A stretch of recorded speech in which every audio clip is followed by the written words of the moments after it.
Bonjour tout le monde et bienvenue en ce mardi 30 mai. J'espère que vous allez bien. Moi, j'en ai aucune idée pourquoi ce show est préenregistré.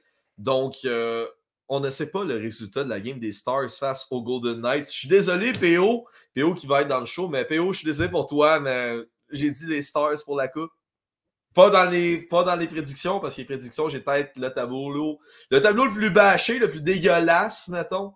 Mais depuis le deuxième tour, j'ai pris des Stars sur la coupe. Fait que PO, je suis désolé. Si les Knights ont gagné, bravo. Mais si les Stars ont gagné un match 7, c'est là que tout va se jouer. Mais avant ça, vous, comment vous allez? J'espère que vous allez bien. Aujourd'hui, on a un gros show. Pourquoi? On a un segment surprise. Seul Andy le sait parce que c'est lui qui a préparé un peu les choses. Mais nos deux autres collaborateurs, soit PO et Ced, n'ont aucune idée de ce que c'est. Donc, j'ai bien hâte d'essayer ce nouveau segment. On va parler aussi des Panthers de la Floride en série. Ils sont maintenant en finale de la Coupe Stanley. On en avait un peu abordé le sujet si ça arrivait. Pas m'en passer, mais l'autre. Donc, aujourd'hui, on aborde maintenant le sujet Panthers en finale officielle. On aborde ça. On va aborder aussi la résurrection soudaine des Stars en soudain. On ne sait pas s'ils vont être éliminés quand cette émission-là va sortir, mais ils ont quand même ressuscité pour vrai. Donc, on va voir ce qui va arriver. Et le segment surprise, on parle aussi de la signature de Cole Caulfield. Avant l'arrivée de mes invités, que s'est-il passé dans la Ligue nationale de hockey? Non, avant ça, sur le alacoupe.ca, article de Phil Sands, Carl Dubas à Ottawa. Phil Sands soulève l'idée d'une arrivée de Carl Dubas avec les Sénateurs, sinon de Simon Tremblay qui parle de chevalier sur le trône. On parle de l'arrivée de Jack Eichel qui s'établit comme la vedette des Golden Knights. Il y a aussi deux articles sur la Coupe Memorial, bien évidemment, dont les Thunderbirds en plein contrôle en ce début de tournoi, et l'autre nommé les derniers préparatifs avant le grand jour. Donc, un article bien détaillé sur les Thunderbirds de Seattle, les Petes de Peterborough, les Remparts de Québec et les Blazers de Kamloops. Et j'ai aussi écrit mon premier article, première partie de 4, vous l'avez un petit peu vu sur les réseaux sociaux, les 12 travaux de Kent News. Je les sors en 4 parties. Parce que c'est énorme. C'est énorme. Je vous donne une idée. J'ai 10 travaux décrits sur 12 en ce moment et c'est 7000 mots. Pour l'instant, c'est un petit peu énorme comme premier article, mais j'adore ça. Et n'oubliez pas les podcasts de Yves Lantier tous les jeudis, ici même, sur le Facebook Live du À la Coupe. Sinon, maintenant, petit tour d'actualité, vite, avant de se lancer dans les sujets avec nos invités. Sergei Bobrovski a parlé aux médias qu'il se coupera les cheveux et la barbe une fois les séries faites. On se souvient de la tradition de la barbe non coupée tant que ton équipe n'est pas éliminée. Mais lui, il met ça aussi dans ses cheveux. Ce qui donne un look assez un peu drôle quand même dans le vestiaire. Les joueurs blaguent beaucoup avec Bobrovski là-dessus, ça a l'air. Mais une fois les séries finies, Bobrovski va pas réparer un peu les cheveux en les coupant. Non, il veut les raser. Il va se raser la barbe, il va se raser les cheveux. On a un Bobrovski qui sort de prison, on dirait, mais ça va être drôle. Il met beaucoup d'efforts là-dedans. Les gardiens superstitieux. Tant qu'il se laisse pousser les cheveux, sa superstition continue. En autant qu'il continue à arrêter de bloquer 45 minimum par game. Sinon, les propos de Bruce Cassidy, j'ai trouvé ça étonnant. Dites-nous en commentaire, vous avez trouvé ça comment? Bruce Cassidy qui lance une petite flèche au Coyote en disant dans le match numéro 5, avec le nombre de revirements que son équipe a fait, il ne battrait même pas les Coyotes de l'Arizona. Ce qui est quand même un petit peu drôle. On salue Yves là-dessus, fan des Coyotes. Et maintenant, aussi, Daniel Brière, ouvert à échanger Carter Hart. Qu'est-ce qui se passe-t-il à Philadelphie? Il a dit que pour lui, ça reste un gardien d'avenir, mais il ne peut pas raccrocher la ligne si un de ses compères l'appelle au sujet de Carter Hart. Donc, c'est un dossier à suivre. Maintenant, allons dans nos sujets du jour avec nos collabos. J'inviterai, premièrement, j'en ai parlé dans l'intro, j'inviterai PO avec nous ce soir. Salut PO, comment ça va? Et tu me la joues dur, là. Écoute, Vegas, moi j'ai mis Vegas jusqu'en finale de la Coupe. J'ai pas mis gagnant, mais je les ai mis quand même en finale de la Coupe. Fait qu'il va y avoir un débat entre toi et moi, là. Oui, c'est vrai. Mais ce que les gens ne savent pas, c'est que tu t'en vas à un voyage à Vegas dans pas long aussi. Oui, exact. Dans les comptes en rebours relancés, là, à partir de la mi-juin, je serai à Vegas et on calcule, mes amis et moi, à chaque fois là, que les matchs avancent s'il y a une possibilité.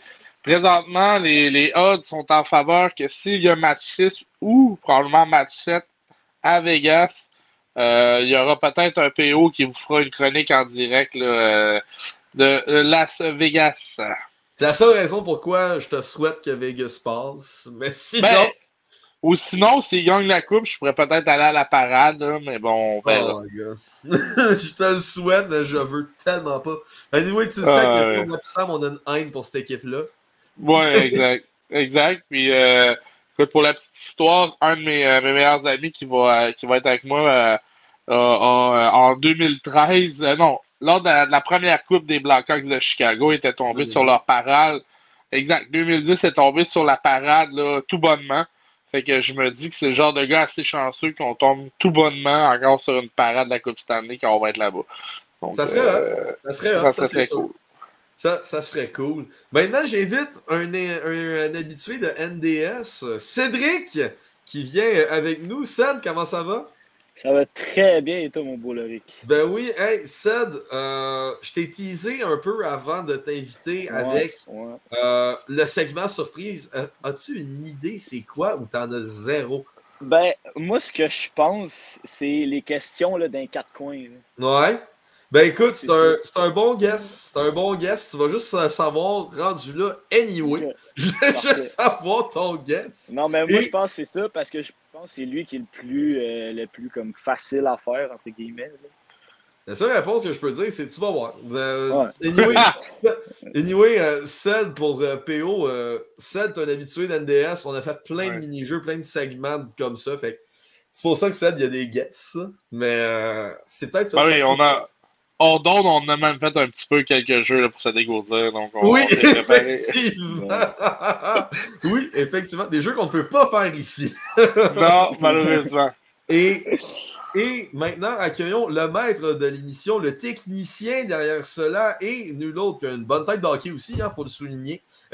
Andy Saucier, il est avec nous. Salut mon ami, comment ça va? Salut, je pense que tu as tout dit, je peux maintenant m'en aller. Ouais, tu peux t'en aller. Ça va bien, vous autres, les gars? Ben oui, ça va bien. Ça va bien, mais on a passé un vote et on va t'acheter une calotte du Wild du Minnesota au lieu des maudits Vikings. Oui! Let's go. Mais le Minnesota, c'est un bel état de hockey, fait que je serais aucunement déçu de recevoir une casquette du Wild. J'ai un chandail du Wild en plus. Chandail avec lequel je fais quelques émissions. Chandail insane. Quel joueur? Juste, Kaprizov. Le Kirill. Évidemment. Le Kirill. Alors, messieurs, on va y aller par ordre d'ancienneté. C'est toi que ça fait le plus longtemps qu'il n'a pas été sur le show. Donc, c'est toi qui vas commencer, mon cher. Que penses-tu de la Panthère en finale de la Coupe Stanley? Très surpris, honnêtement. Là, si tu m'aurais posé cette question-là en début de série, jamais j'aurais pensé qu'il se rendait là. Surtout pas qu'il aurait sorti et Boston et Toronto de la Caroline. Mais honnêtement, ils ont travaillé pour Bobrovski, Tkachuk, incroyable. Tous les joueurs, vraiment, ils ont super bien travaillé. Je pense qu'ils le méritent amplement. Puis, honnêtement, je vois pas qui pourrait les arrêter, que ce soit les Stars ou les Golden Knights. Ils viennent de sortir 3 des meilleures équipes de la Ligue, dont un sweep en finale de conférence. Moi, je pense que ça sent la coupe en Floride. Oh, OK. P.O., t'en penses quoi de ça et de l'arrivée de la Panthère? Écoute, loin de la coupe aux lèvres, ça prend tout le temps une équipe Cendrillon en série. Cette année, c'est les belles Panthères de la Floride. Honnêtement, je suis très content pour la concession parce qu'on s'inquiétait un peu là, justement des assistances. J'ai des amis snowbird qui ont assisté aux premières rondes et même en finale de conférence. Et il y avait de l'ambiance là-bas. Puis j'aime ce que je vois. Et pour un peu continuer à me faire détester par Sam et Anthony Saint-Amand, moi je parie que si les Panthères l'emportent, ça sera Mathieu Tkachuk qui va lever le Conn Smythe. Ce joueur-là a amené un autre élément à cette organisation-là. C'est incroyable. Malgré que j'aime beaucoup M. Serge B, là, mais c'est un bon gardien de but, mais Mathieu Tkachuk est excellent. Tu sais, Matthew Tkachuk est excellent. Andy, la résurrection du Bob en série. Et depuis son arrivée en Floride, on se souvient qu'il n'avait pas connu d'énormes saisons depuis qu'il est arrivé avec un gros salaire de 10,5. C'est quoi qui se passe avec Bobrovski tout d'un coup? Je sais pas. Il a peut-être commencé à manger du poulet, quelque chose. Il a changé dans son alimentation. Je sais pas. Il y a quelque chose qui a changé de Sergei Bobrovski. Il boit l'eau Andrei Vasilevski, c'est pour ça. C'est ça. Oh! Non, mais sans blague, j'ai aucune idée de ce qui s'est passé avec Bob. Il a peut-être retrouvé le goût au hockey. Tu sais, des fois, il y a des baisses de régime. Tu as d'autres préoccupations. Mais Sergei Bobrovski a toujours été un bon gardien. Mais depuis qu'il est avec les Panthers, il y a eu des hauts et des bas. Puis je pense qu'il y a eu beaucoup plus de critiques autour de lui, justement à cause de son salaire. Oui. Si Sergei Bobrovski aurait été payé à 7,5 ou 8, peut-être qu'on aurait moins entendu parler. Il aurait peut-être été moins sévère autour de lui. Mais regarde, pour l'instant, il vaut son 10,5. Oh. Fait que je pense que les partisans des Panthers sont contents de le voir arrêter les rondelles à ce point-là dans les séries. C'est sûr que l'équipe en avant de lui marque les buts, mais il a quand même fait un blanchissage en série de 1-0 qui est très impressionnant. Très important. C'est des gros matchs. C'est rare que tu vois ça en série, puis il se levait à ce moment-là. Sergei Bobrovski est impressionnant, puis les Panthers le sont autant, sinon plus. Fait que il y a quelque chose qui se passe en Floride. Là, tu peux plus dire non, j'y crois pas. T'sais, les Panthers, ça fait 3 rondes qu'on dit qu'on ne croit pas en eux autres. On pourrait peut-être essayer de croire en eux autres en finale, surtout s'ils pognent Vegas. Vegas, non, je ne veux pas la coupe. Fait que let's go Panthers. OK. Ced, c'est quoi qui serait le mieux, à ton avis, entre gagner ta série avant dans la finale 4-0, donc tu as du repos, ou aller que ta série d'avant, tu vas plus loin, donc tu as moins de temps de repos, mais tu as encore du momentum. Pour toi, c'est quoi le meilleur entre les deux? Ben, en fait, tu vois, pour moi, si je suis les Panthers de la Floride, j'aime mieux gagner en 4. Okay. Parce que vu que tu as eu 2 grosses séries contre Boston et Toronto, ça va donner le temps de réparer les petits bobos. Parce qu'on s'entend qu'en série, tu joues avec des blessures et tu t'en fous un peu parce que tu es en série. Fait que tu y vas all-in. Fait que moi, je pense que pour les Panthers, c'est mieux dans leur scénario actuel, mais je pense que pour une équipe qui l'a eu, je dirais peut-être un peu plus facile, qui a eu moins de fil à retordre, le fait que la série dure, tu gardes le momentum, donc tu as peut-être un avantage. Mais c'est que je suis partagé entre les deux vraiment. Mais je pense que pour la Panthère, c'est mieux le scénario actuel. OK. Vous autres, les gars, vous en pensez quoi de cet avis-là, de cette question aussi? Vous, est-ce que vous êtes plus un match 7 puis on continue, ou j'aime mieux poigner 104, comme ça j'ai un temps de repos? Moi, je suis un gars d'entre-deux. Plus les séries avancent, plus ton corps est fatigué. Nécessairement, si tu peux finir ça en 5 ou en 6, c'est peut-être un peu mieux, tu as un peu de temps de repos, mais gagner en 4, sans dire que tu perds le focus, mais écoute, garder un peu le pace ou garder un peu ce qui se passe. C'est clair que présentement, du côté des Panthères, on s'entraîne, on soigne les bobos, puis on va arriver en finale fin prêt. Mais il y a un entre-deux qu'on cherche tout le temps. Lorsqu'on parle avec des psychologues sportifs, on parle de tout le temps piquer au bon moment, et j'espère que les Panthères seront capables de le faire. Effectivement. Je rejoins les deux gars. C'est vraiment difficile à dire. Je pense qu'il n'y en a pas un meilleur que l'autre, surtout quand tu arrives en finale. Là. En finale, tu as besoin de tous tes gars en santé, mais tu ne veux pas qu'ils aient perdu leur énergie, leur engouement, leur air d'aller. Mais tu veux soigner les petits bobos si c'est possible, comme ça des PO ont dit. Fait que la finale va être intéressante, mais les Panthers, ils ont eu de grosses séries jusqu'à maintenant. Un petit peu de repos ne fera pas de mal. Là. Puis surtout que si on regarde depuis la première ronde, depuis le 3-1 contre Boston, les Panthers n'ont perdu qu'une seule fois. Ce qui est assez extraordinaire. Et beaucoup de victoires en prolongation aussi. Ouais, beaucoup de victoires en prolongation dans les endroits préférés de Matthew Tkachuk, on pourrait dire. Rendu là, lui qui adore jouer les héros, de ce qu'on comprend. Ouais. Mais jouer les héros et rentrer au vestiaire, oui, son jeu préféré. Oui, effectivement. Effectivement, mais si on regarde de l'autre côté, comme j'ai dit, cette émission est préenregistrée, donc on ne sait pas le résultat. Mais de l'autre côté, c'est moi où les étoiles sont en train de redevenir filantes. Oh. Ben, totalement. Honnêtement, dans l'Ouest, je vais être honnête, je vais pas être déçu, messieurs, si les Stars l'emportent. Moi, honnêtement, c'est une bonne jeune équipe qu'on a souvent parlé sur le show.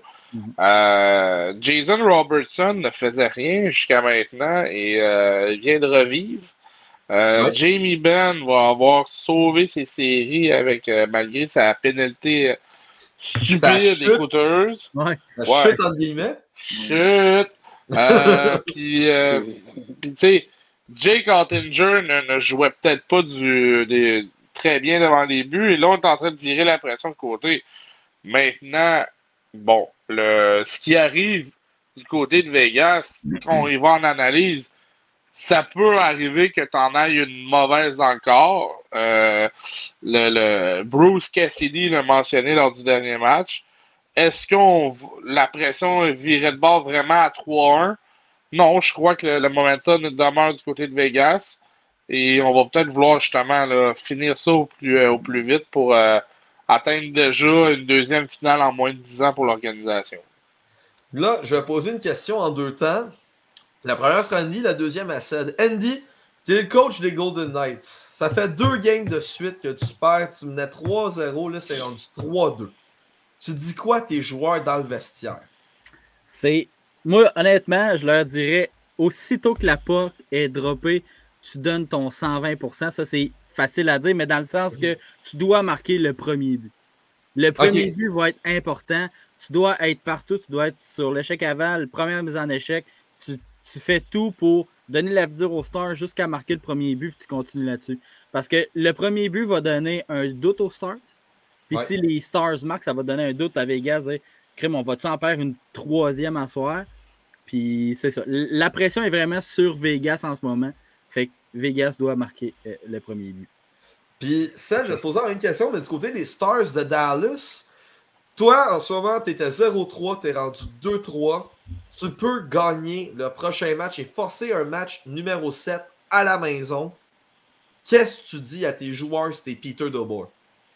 Moi, je dis aux gars, allez les gars, regardez-le. On perdait 3-0, c'est 3-2. Jouez comme vous jouez dans les 2 dernières games. Prenez ça chill. Allez-y, donnez votre... Non, pour vrai, je te dis, donnez votre 110%. Jouez le meilleur hockey de votre vie. Puis let's go, on est parti. Dans le fond, un discours simple et efficace. Ouais, simple et efficace parce que je me dis, le coach, tu sais, oui, OK, il y a des coachs qui sont très motivateurs, mais c'est pas le coach qui est sur la patinoire. C'est pas lui qui va aller scorer des buts, puis c'est pas lui qui va faire les arrêts. Fait que je me dis, tu sais, tu fais un discours tranquille. Et nous, la pression est du côté de Vegas. Les Stars, en ce moment, ils n'ont aucune pression, ou presque pas. Fait que juste, allez-y, tout va bien aller. Jouez comme les 2 dernières games, puis on s'en retourne à la maison avec un match numéro 7. Puis d'un autre côté, tu ne veux pas brasser la baraque non plus parce que tes joueurs jouent bien en ce moment. Mais c'est ça, exact. Bien, tu ne veux pas changer quelque chose non plus. Non, c'est ça, exactement. C'est qu'il n'y a rien de négatif à dire. Surtout pas dans ce genre de situation-là. Puis, PO, pour revenir aux Golden Knights, il n'y a pas eu de changement dans l'alignement, si je ne me trompe pas, pendant ces 2 défaites-là. Est-ce que tu y vas avec un électrochoc et tu fais un changement dans l'alignement ou t'aimes mieux dire ces gars-là m'ont mené à 3-0, live or die with them? Écoute, présentement, il faut dire qu'il y a quand même des vétérans qui sont sur la passerelle qui pourraient parler. Je parle à mon chum Phil des Hot Dog Kessel qui n'a pas encore mis bien grand-chose. Peut-être en train de manger son moutarde chou encore ce soir, mais la seule chose, je pense, c'est les vétérans qui doivent se lever. Je vais le nommer Phil Kessel, les Jonathan Quick, les Alex Pietrangelo et tous les vétérans dans la chambre. c'est à eux de se lever et d'un peu calmer la pression. Écoutez, on menait 3-0, c'est 3-1, il n'y a rien de grave. Oui, il n'y a pas eu de changement.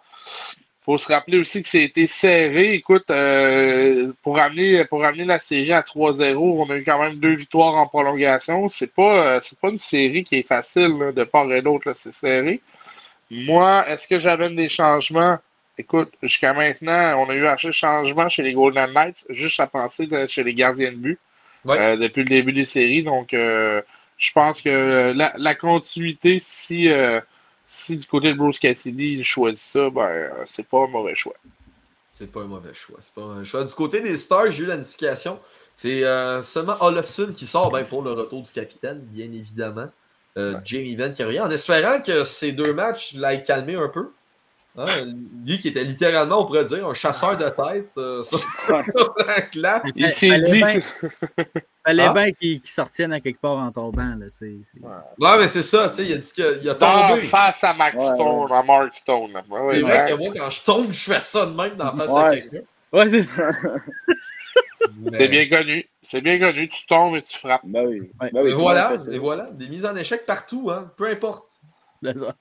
En série, c'est physique même quand tu tombes à terre maintenant. C'est rendu ça le nouveau format des séries. Donc, messieurs, vous pensez c'est qui sort gagnant de ce soir? Moi, je pense les Stars. Les Stars ici. À qui on a un vote Stars? Ben, je pense aussi. Stars aussi? Je veux pas que ça soit Vegas, fait que c'est impossible que je dise Vegas. Peu importe qui va arriver. J'aime pas cet orgueil. Tu sais, c'est pas les joueurs. C'est l'organisation que j'aime pas. Fait que. OK. Let's go Stars. Moi, je vais suivre la famille tout simplement parce que je veux que cette série-là s'éternise pour peut-être me donner une chance d'y aller en finale. Donc, les Stars, vous pouvez gagner ce soir, puis on gagnera la prochaine. Il n'y a pas de problème. OK. Fait qu'on est les 4 à dire la victoire des Stars de Dallas. Maintenant, messieurs, on va se rapprocher. On va voir si Kent Hughes et Gorton vont être capables d'avoir une victoire similaire. La signature de Cole Caulfield, messieurs, on en parle depuis janvier. Aujourd'hui, on est le 30 mai. Toujours pas arrivé. Il serait temps. Là. Toujours pas arrivé. J'ai sorti un article récemment sur la Coupe.ca. Mon premier, Andy, qui doit être super content, lui qui me forçait depuis un bout pour essayer d'en écrire un. Je l'appelais, il est 2h du matin, Loric. Sors ton article, t'as pas de bon Dans cet article-là, messieurs, je soulève la peur d'une offre hostile. Oui, moi tous, j'ai peur de ça. Est-ce que vous avez peur de l'offre hostile? Un offre hostile est toujours à l'horizon. Il y a une règle non écrite de respect en directeur général, de ne pas faire ça, mais ça arrive. À part c'était les Hurricanes. Non, c'est quoi ça du respect? Ou c'était Marc Bergevin, oui. Ou c'était Marc Bergevin. Parce que Hurricanes, on l'avait cherché. Là. Ouais, Montréal l'avait cherché. Mais tu sais, ça reste que c'est extrêmement rare maintenant que tu vois ça. Parce que c'est aussi rare que les RFA passent la date limite. Ouais. Mais Cole Caulfield, je pense que ce qui aide à être un peu plus calme, c'est que si Cole Caulfield ne serait pas blessé, je pense qu'il serait déjà signé. Mais maintenant qu'il est blessé, je pense que les discussions vont bien, c'est tranquillos, on prend notre temps. Mais s'il aurait continué à être en santé, il aurait continué à marquer des buts. Puis s'il aurait atteint 40, 45, je ne sais pas s'il aurait pogné les 50, mais là, ça commence à être pressant. Là. Dès le début de la saison, tout le monde était presque unanime pour dire que Cole Caulfield, tu le signes au plus sacrant. Ouais. Depuis sa blessure, je pense que les discussions ont comme OK, t'es blessé, garde, tes stats ne changeront rien. On est capable de discuter sans avoir la pression que tu sois encore meilleur. Puis sans que lui soit vraiment dans sa game. Puis il y a plusieurs joueurs qui veulent OK, pas de négociation pendant la saison. Ouais. Fait que c'est ça. Mais c'est pressant. C'est pressant. Mais Cole Caulfield va être signé à 8,5, 9. Et là, je pose quelque chose. Là. Et si Cole Caulfield attendait de voir la signature du Canadien de Montréal, pas la signature, pardon, la sélection, le joueur repêché pour ensuite bouger, il doit y avoir peut-être des dossiers projet A, projet B, projet C dans les mains de Caulfield. Moi, du côté de l'état-major du Canadien de Montréal, on sait un peu où ce qu'on va s'enligner. Maintenant, là, vous êtes comme moi, puis vous voyez toutes les rumeurs farfelues qui pourraient arriver. Mais Ouais. est-ce que Caulfield, c'est justement un stratagème? Parce que ça se peut très bien. Connaissant Gorton et Hughes, on peut.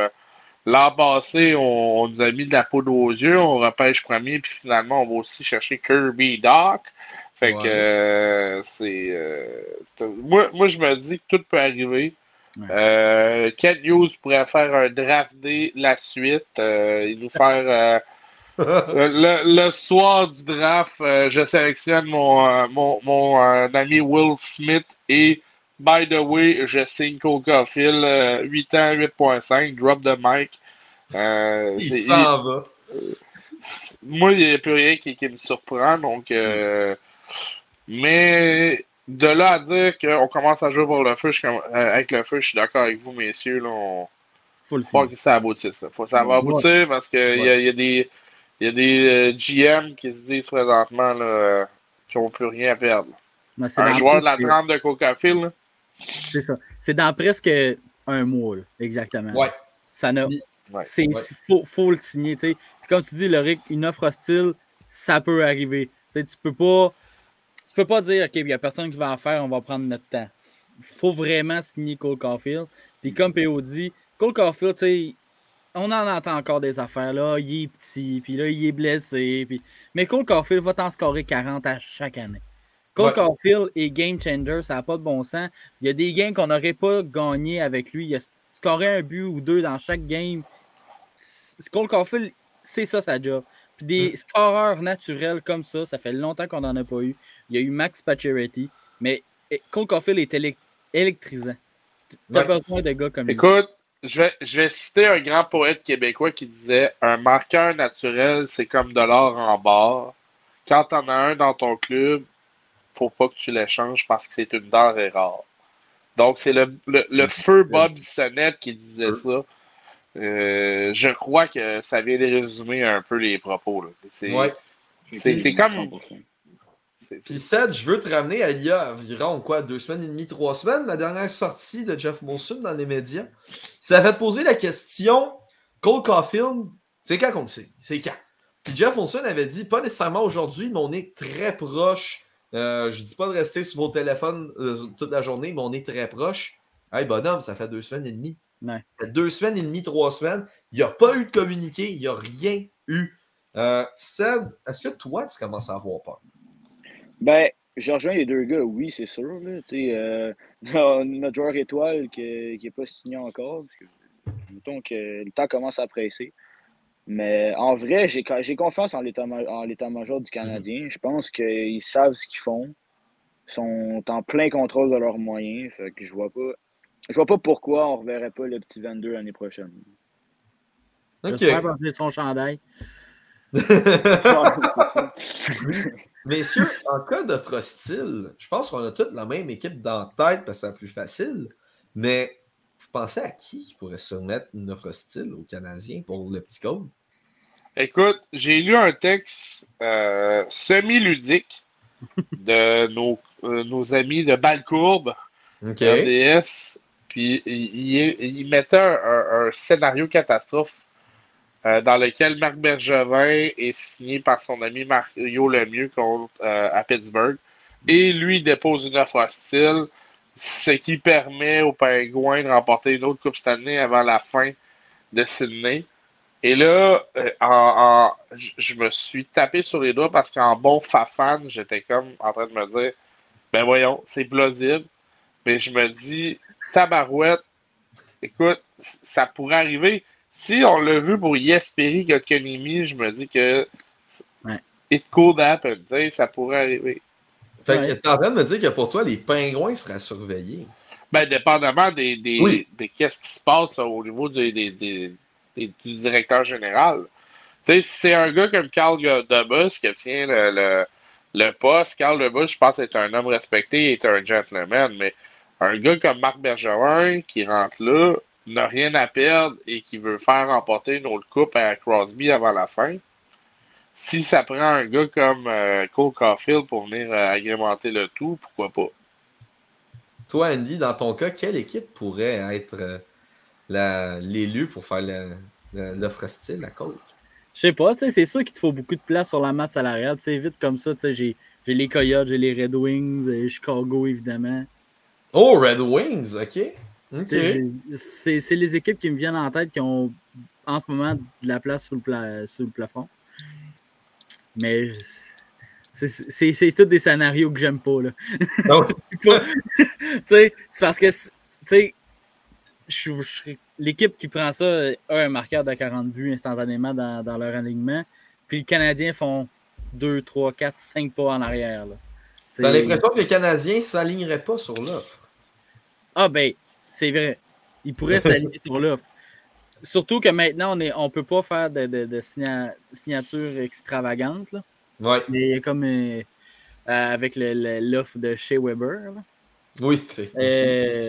Mais c'est parce que ce qui arrive, c'est que s'il y a une offre hostile à genre 11 millions, les Canadiens ont des chances de s'aligner. Puis tu veux pas qu'on le confie à 11 millions. T'sais. Même si on l'aime, là. Tu le veux pas à 11 millions. Non, effectivement. Effectivement. Puis toi, Seth, d'après toi, quelle équipe pourrait s'aligner sur le petit Cole? Ben, moi, je vais dire les Blackhawks pour la seule et unique raison qu'ils vont aller chercher Connor Bedard. Puis qu'en ce moment, ils n'ont plus de club. On s'entend, ils n'ont rien pantoute à part Seth Jones. Puis même Seth Jones, c'est de la patte un peu. C'est de la patte pas mal. Là. Fait que, moi, étant le DG des Blackhawks, je me dis, OK, on repêche Bedard, why not essayer Caulfield? Ouais, c'est ça. Ça fait un beau noyau en attaque. J'ai parlé des Blackhawks, mais on dirait qu'en repensant, je ne suis pas sûr. T'sais, les Blackhawks rentrent clairement en reconstruction. Tu fais une offre hostile à Cole Caulfield, 8, 9, 10 millions. Je ne sais pas trop les ranges d'offres hostiles puis la compensation. Mais admettons que les Canadiens ne sont pas capables de s'enligner sur l'offre. Les Blackhawks peuvent potentiellement donner 2 choix à 3 choix de première ronde. Ce serait peut-être pas le bon move pour eux. Là. Ben, tu vois, je suis à moitié d'accord avec toi là-dessus. C'est que, oui, OK, tu gaspilles 3 choix de première ronde. Le 3 choix, c'est à 10 millions et plus. Okay. En haut de 8,4, c'est 2 choix de premier tour. OK, ben mettons, on va dire 2 choix parce que je pense pas qu'il va aller en haut de 10 millions. Là, ça me surprendrait. Là. Non. Mais honnêtement, moi, j'aimerais mieux 2 choix de première ronde pour être sûr, pour avoir un gars déjà, comme on va dire, établi dans la ligue, puis qu'on le sait qu'il va performer, qu'il va faire ses 40 buts par saison, que tu vas avoir d'autres bons choix au repêchage parce que les Blackhawks vont être dans la cave pour les 3-4 prochaines années, je pense. Oui. Quoi qu'avec Connor Bedard, on ne sait jamais. Là. Mais j'aime mieux avoir un done deal, mettons, avec Cole Caulfield, puis être sûr de mon choix que de prendre la chance de repêcher 2 autres gars qu'on ne sait même pas s'ils vont faire la ligue. C'est une belle manière de penser, ça. Honnêtement, c'est quand même un bon point, mais je pense pas que les Blackhawks échangeraient leur choix. En ce moment, c'est un peu trop précieux pour eux. Mais je comprends vraiment beaucoup ton point, honnêtement. Là. Dans un scénario fantaisiste, là, Cédric amène quelque chose d'intéressant. Oui. Moi, ce qui me stresserait le plus, c'est le club qui ne risque rien. Qui est comme puis de la merde. Quand même que je les perdrais, je suis dû pour gagner. T'sais, dans le cadre des Blackhawks, on l'a mentionné, oui, ça permettrait de former le duo dynamique de l'heure. Bedard, Caulfield, mais leur avenir après ça pour les entourer, on le voit avec Edmonton, comment c'est difficile d'entourer Draisaitl et McDavid. Maintenant, dans un scénario catastrophe, moi j'aurais plus peur d'un club qui vois-tu, j'y vais all-in, puis il arrivera ce qui arrivera après, j'échangerai pour récupérer les pics là, que j'ai donnés pour avoir Cole Caulfield. Puis PO, pour suivre, moi, je pensais même pas aux Blackhawks dans la manière que tu as parlé. Je pensais plus... Ah non, je parle dans l'équipe qui n'a pas peur. Ouais, une équipe qui n'a pas d'avenir. Les Pingouins. Les Pingouins n'ont aucun avenir. 16e choix au total, ils ont toujours eu soit des choix de Coupe Stanley, fait en dessous des 20, ou au-dessus des 20, ou tout le temps dans ce qu'on appelle la fameuse Voyons, j'ai déjà oublié le nom. Mais le No Man's Land, le fameux No Man's Land, entre le exemple, le 11 et le 16, le fameux No Man's Land, les Pingouins finissent soit là, soit dans le top 20 et plus bas. Donc, les Pingouins aussi, ils n'ont pas un gros avenir. Donc, d'un autre côté, eux autres aussi pourraient y aller tant qu'à faire, fuck it pour de vrai. Là. Ouais. Tu sais, il y a une autre équipe que j'ai regardé un petit peu sur Cap Friendly, qui est une belle plateforme pour trouver les informations. On les salue! On les salue! Ils ont beaucoup de joueurs à signer. Ils vont avoir des décisions à prendre cet été. Mais un club comme les Devils du New Jersey, qui ont beaucoup un certain Jack Hughes et Cole Caulfield ont joué ensemble. C'est vrai. Oui. Ils sont déjà bien nantis. Ils sont en pas. Ça serait complètement fou, mais ils ont Timo Meyer à signer, ils ont Sharon Govich à signer, Jasper Bratt à signer. C'est sûr, ça me surprendrait. Mais pour l'instant, il pourrait prendre la guette. Ouf! C'est vrai que, vu de même, hein? Maintenant que tu le dis, là, je fais comme moi. Et on hypothétise. Finale de Coupe Stanley dans le corps. Oui. Et on hypothétise, là. J'amène une autre couche, là. J'ai pas vu l'étendue de leur cap salarial. Là. Et si jamais un what if que les Kraken de Seattle qui ont pas de superstar encore, là. Ils ont un Matty Beniers en devenir, mais un what if, ils se décident parce que ils ont bien le repêchage d'expansion leur a pas trop coûté sur la masse salariale, ils se décident, moi je la veux ma superstar, et bang, je fais un wild offer, je ramasse Cole Caulfield. Tu sais, il y a des scénarios catastrophes comme ça que je me dis que il y a du monde à Hollywood qui sont payés pour ça, mais c'est probable. Oui. Puis surtout que, tu sais, en plus, au repêchage d'expansion, le Kraken aurait pu sélectionner Carey Price, ils l'ont pas fait. Fait que peut-être qu'ils veulent se racheter avec Cole Caulfield. Peut-être. Puis, Andy, il y a ton Cap Friendly. Est-ce que tu es encore sur Cap Friendly? Oui, monsieur. Parce que je regardais les Kraken. Possible, ils n'ont pas beaucoup de joueurs à signer. Non, je parle pas de regarder du Kraken. Je vais te demander de regarder la prochaine équipe que je vais nommer. Il y a une équipe qui s'est libérée beaucoup de salaire cette année, messieurs. Et je parle de l'équipe du Great Eight. L'équipe de Washington. Mais ça m'amène sur un autre point. Oui, c'est possible, mais on a tous vu les fameuses rumeurs, Canadien-Washington. Ouais. Mais je commence à être un prophète de me dire que Matvei Michkov, avec tout le poids qu'Alexander Ovechkin a sur la Russie en étant une superstar et un héros là-bas, pourrait très bien faire pression justement sur le club de la KHL pour moi, je vais m'arranger pour que les Capitals repêchent Michkov, puis moi, je vais le faire venir jouer. Il va être le prochain great à Washington. Ouais. Tu sais, moi, je commence de plus en plus à dire que, scénario plausible. Et, tu sais, Alexander Ovechkin veut finir en beauté. Il va avoir un poulain en dessous de lui. Il va avoir un joueur qui va peut-être pouvoir l'aider à l'amener plus loin en série. On va se le dire, il en reste peut-être pour 1 à 2 ans là, jusqu'à temps qu'il batte le record là, de Wayne. Ouais. Donc, il va avoir besoin de quelqu'un pour le feeder. Oui, d'accord. Mais aussi, tu sais, juste pour ramener à ton point, là, les Capitals, ils ont une masse salariale de 7,3 millions. Ce serait peut-être pas assez. Pas assez. Mais, tu sais, je pense aux agents libres, la masse salariale augmente d'un certain pourcentage. Oui, tu as le droit de la dépasser, je pense, de 15%. Il y a quelque chose comme ça. Là, je ne suis pas un fervent des lois des agents libres. Mais toujours quelque chose de possible. Mais je pense pas au Washington. PO apporte un bon point, par contre, avec un certain Michkov que j'espère qu'il va arriver à Montréal quand même. Donc là, messieurs, avant d'aller dans le segment mystère, on va finir le segment Caulfield sur vous lui donnez un contrat de combien. Ced, on va commencer par toi. Combien d'années et combien de millions, mon cher? Moi, je donne 8 ans, premièrement. Tant qu'à donner un contrat, donne-y le max que tu peux.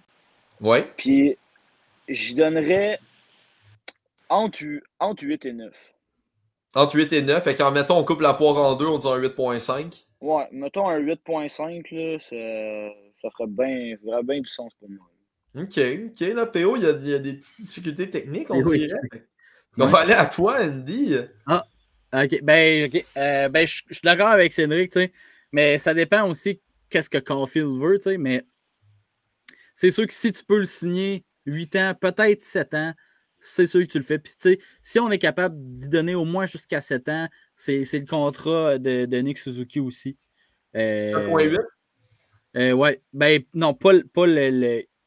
Caulfield va être payé plus que... OK. Mais je parle 7 ans. La longévité du contrat de Suzuki qui va lui rester l'année prochaine, c'est 7 ans.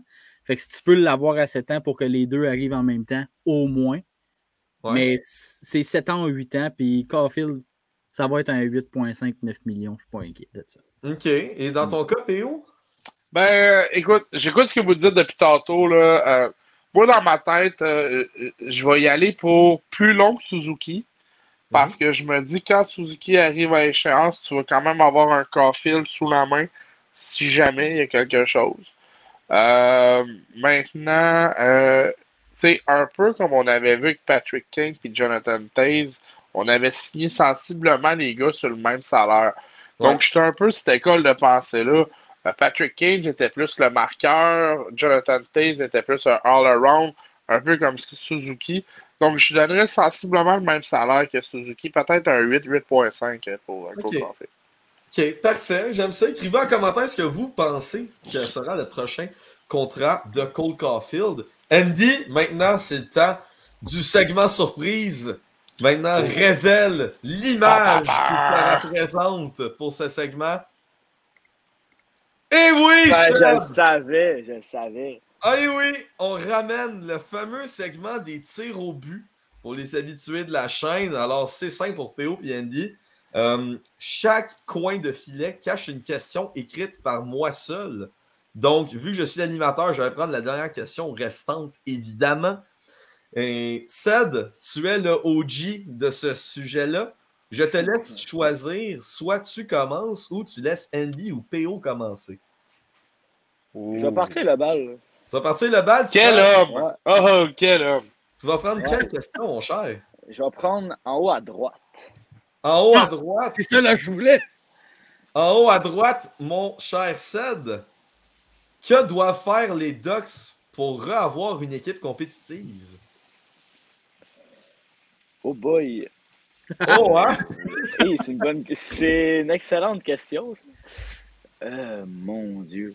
Qu'est-ce qu'ils doivent faire? Que les Ducks n'ont plus de coach. Ben, premièrement, engager un bon coach. Mais hey, je m'attendais pas à ça comme question, mais pas à tout. Passe au prochain, m'a y pensé. Non, mais messieurs, vous pouvez l'aider quand il répond pas, vous pouvez l'aider. Ok, je vais donner mon avis, Sieur. De mon côté, première des choses, on a des bons jeunes attaquants, mais j'essaie aussi d'aller me chercher un bon jeune gardien de but et de venir aider un peu là, de rallier à la défensive parce que je pense qu'on est très bien nantis et on va l'être encore suite au repêchage. D'aller chercher quand même là, on a Zegras, on a Terry, on a McDonald. Écoute, ça s'en vient bien, puis je pense que les Ducks vont choisir un attaquant encore une fois. Fait que j'essaie après ça d'aller chercher un gardien de but ou des défenseurs là, pour fitter dans tout ce corps-là. Ouais. Dans ton cas, toi, Andy? C'est la même chose que PO, mais tu sais, un gardien d'avenir qui peut prendre son temps. Moi, je suis un de ceux qui croient encore en John Gibson. Il a quand même 30 ans. Oui, je sais, mais John Gibson, il a eu des mauvaises années. Ces dernières années étaient moins bonnes, mais je crois encore en lui. Mais le gros point alarmant des Ducks, c'est la défensive. Oui. Il y a Cam Fowler, mais à part ça, c'est alarmant. Drysdale a été blessé toute l'année aussi. C'est ça. Puis Drysdale est très jeune encore. Fait que faut que tu refais ta défensive à Anaheim parce que c'est pas super beau. Okay. En vrai, je suis d'accord avec vous autres, les gars. Je pense que j'aurais dit de quoi de similaire à ça. OK. OK. Maintenant, Sam, tu choisis qui est le prochain à tirer entre les deux concurrents. Vas-y, PO. Oh. En bas à droite. En bas à droite, avec un Conn Smythe et une Coupe Stanley, est-ce que Bobrovski devient meilleur que Price? Hey, écoute, je vous amène à écouter le 5 minutes d'inconduite que j'ai fait avec Sam Laberge. À mon avis, Carey Price méritait sa place, même s'il n'y avait pas de Coupe Stanley. Maintenant, ce n'est pas Bobrovski qui va gagner le Conn Smythe anyway, mais il va gagner probablement ou peut-être la Coupe Stanley. Je crois que dans les deux cas, les deux gardiens de but vont avoir fait assez pour mériter leur place au Temple, mais Carey va rentrer au Temple avant Serge B parce que c'est Carey Price tout simplement. Il va Serge B a eu un accalmie qui a fait qu'il est passé sous le radar de plusieurs, mais il y a des magnifiques statistiques. Mais Carey va rentrer avant lui. Donc, on préfère toujours Price au Serge, même si on aurait une coupe et un Conn Smythe dans son cas. On dit si, parce qu'on veut pas jinxer la panthère. Ouais, on a dit que ce ne sera pas la panthère de la Floride, mais de toute façon, je le répète, et mark my words, peut-être Coupe Stanley, mais pas le Conn Smythe, ça sera M. Matté qui va gagner le Conn Smythe. Parfait. Donc, Andy, ça te laisse soit le top corner gauche ou le coin bas à gauche. Je vais aller dans le haut à gauche. Dans le haut? Andy qui pogne ma question la plus chienne. OK. Andy! Ouais. Est-ce que Chicago méritait Bédard? Oh! Oh boy.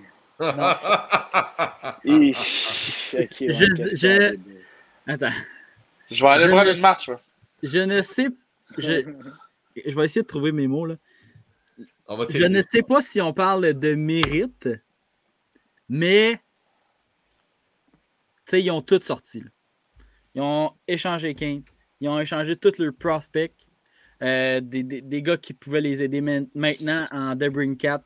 Ils ont fait le vide total l'année de Connor Bedard, qui est le prochain phénomène du monde du hockey, qui l'est déjà.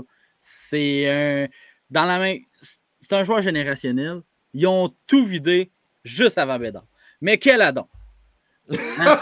Mais quel adon! Ça a bien à donner.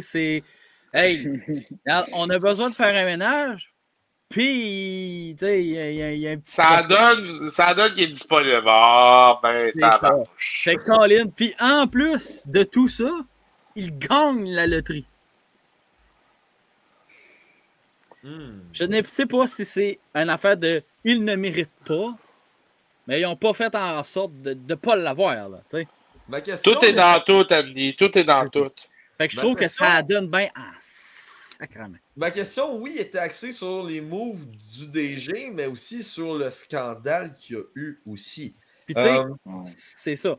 C'est ça l'affaire. Mais par contre, je vais préciser aux gens qui ne le savent peut-être pas, les gens qui ont été dans l'organisation pendant que ce scandale-là est arrivé, il n'y en a plus aucun qui est dans l'organisation aujourd'hui. Ouais. Donc, avec ce point-là qu'on sait, est-ce que Chicago méritait Bédard sur ce point-là en général? Ben si, il n'y a plus une personne qui est là, mais c'est sûr, tu sais, ça laisse une trace, tu sais. Oui. Ouais. C'est comme le scandale avec Équipe Canada, je pense, 2013. Oui, 2018. 2018. Tu sais, ça fait plusieurs années, là. Ça fait 5 ans, là. Mais tu sais, dans 20 ans, je suis sûr qu'il va y avoir une trace encore. Oui. Fait que tu sais, Chicago, ça frappe. Mais tout était là en sorte que Bédard s'en allait à Chicago. Puis ça, c'est tannant. C'est tannant. Ils ont sorti d'une décennie d'une franchise de succès avec Kane et Taves. Puis là, tout est terminé. Il s'en va en reconstruction, puis il commence la reconstruction avec Connor Bedard. Excusez pardon, là. C'est un bon addon. Sacrément. Donc, je suppose, maintenant, si je fais mes calculs, et oui, vous m'avez laissé le coin bas gauche. Ouais. C'est pas une question facile, elle non plus, je vais la dire à haute voix, messieurs. Qui a la meilleure paire de mains entre Patrick Kane et Connor McDavid? No question asked. Non, No question! Ouais. On va voir si vous avez la même réponse que moi. Pour moi, hands down, Patrick Kane a des meilleures mains que Connor McDavid. OK? Attends. Hein? Oui. OK. Non, je suis d'accord. Je suis d'accord. Explique-toi, maintenant. Explique! Mais je pense Patrick que la Kane- vitesse de Connor McDavid aide beaucoup. Sa vitesse Ouais, aide mais- beaucoup. Mais Oui. j'ai dit meilleure main, j'ai pas dit avec coup de patin ou sans coup de patin. Non, non, all around, c'est Mick Jesus, là. On s'entend, là. Et présentement, il fait ce qu'il veut, ça glace, là. Mais sa rapidité, sa fluidité, mais meilleure main, écoutez, là. Patrick Kane, dans son prime, lorsqu'il a gagné la Coupe Stanley face aux Flyers, a regardé l'espace qu'il a mis dedans. T'sais, s'il vous plaît, là, c'est même pas... Il peut avoir de meilleures mains, mais pas avoir le même niveau de talent général. Moi, je rejoins PO. Ce que Patrick Kane nous a fait ressentir avec. Ça sonne bizarre, mais ce qu'il nous a fait ressentir avec sa paire de mains sur la glace, on va spécifier. Sur la glace. Oui. C'était quasiment du jamais vu. Oui, il y avait eu des Pavel Datsyuk, oui, il y a eu des Pavel Bure, mais on dirait que Kane a emmené ça à un autre niveau. Puis McDavid, ce qui l'aide, puis je reproche rien à ce joueur-là, il est formidable. Mais ce qui l'aide, c'est sa vitesse aussi, qui l'aide énormément, tandis que Patrick Kane semble un petit peu plus lent, mais tellement des mains magiques, mais magiques dans le cas de Patrick Kane. Andy, t'as vraiment pas l'air d'accord. Pourquoi McDavid aurait des meilleures mains que Patrick Kane? Pour moi, c'était évident. Excusez, là. Évident. Mais pour moi aussi, moi, Andy, je suis d'accord à 100%. Mais tu sais, j'enlève tellement rien à Patrick Kane, mais c'est parce que la vitesse, tu sais, mettons la vitesse du coup de patin, va aller avec tes mains. Si tu as des mains incroyables, mais tu patines comme Joël Armia, je suis désolé, là, ça ne change rien. Là. Fait que le patin aide à tes mains un peu, tu sais, ta fluidité, tout ça. Mais David, t'as 4 gars en avant de toi et t'as bien beau, tu regardes tes 4 coéquipiers, là, t'es comme. Il y a des chances qu'on se fasse tout shifter, là. Tu sais, il y a des chances qu'on perd nos culottes, là. Fait que Patrick Kane, il y a des mains incroyables, mais on dirait que je suis un peu buggé. Je veux pas dire que c'est complètement faux, mais je veux pas dire que c'est complètement vrai non plus. Puis Sad, est-ce que tu as des points à rajouter sur McDavid aussi? Ben, un peu de ce que Andy disait, tu sais, c'est que McDavid, comme ça. On a de la misère à t'entendre, Sad, je sais pas pour moi. Mais... Non, moi aussi. M'entendez encore? Ouais, l'autre entend Oui, bien. vas-y. Ok, bon, parfait. Ce que je disais, ouais. McDavid a des mains comme ça avec une vitesse aussi incroyable que ça. Fait que pour moi, je pense que c'est plus dur désolé le terme, de dangle quand tu patines vite que quand tu patines un peu moins vite, comme ce qui est le cas avec Patrick Kane. Donc pour moi, c'est une évidence que McDavid a plus de mains que Patrick Kane.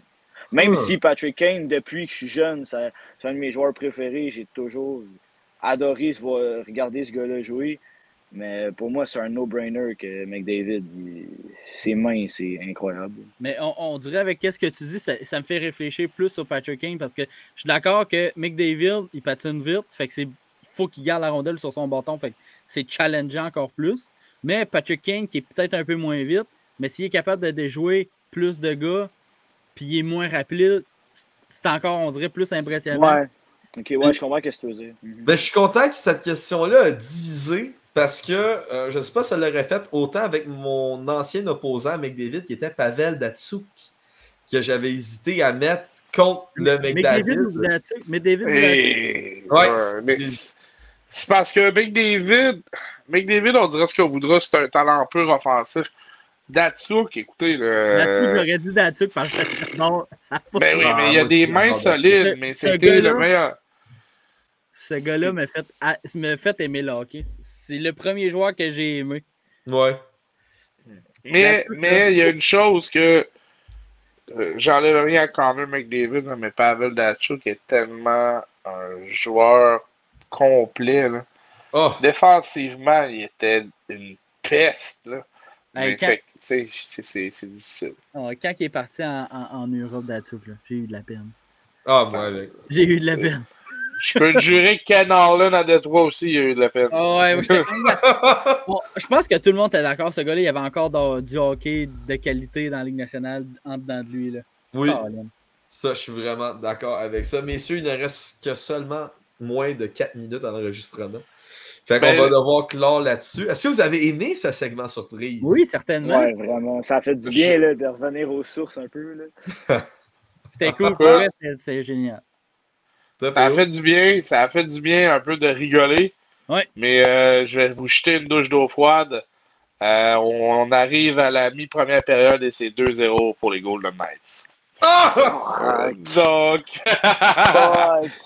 Et voilà, donc arriva ce qui arriva, mais donc on rappelle là, aux gens, là, on est en pré-enregistrement, mais voyons ce que PO de l'avenir et vous tous, on verra ce qui se passe demain matin.